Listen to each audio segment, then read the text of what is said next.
ពីព្រះភូមិរដ្ឋិវង្សគង្គី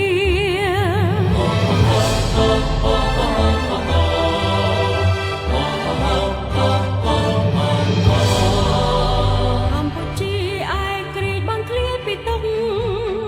ខ្មែរបានសុខទាំងអង្គក្រុមមកថ្មសូមទេវតាឲ្យពោសុខសាធុការព្រះមហាក្សត្រយើងគ្រប់គ្រងផែនដី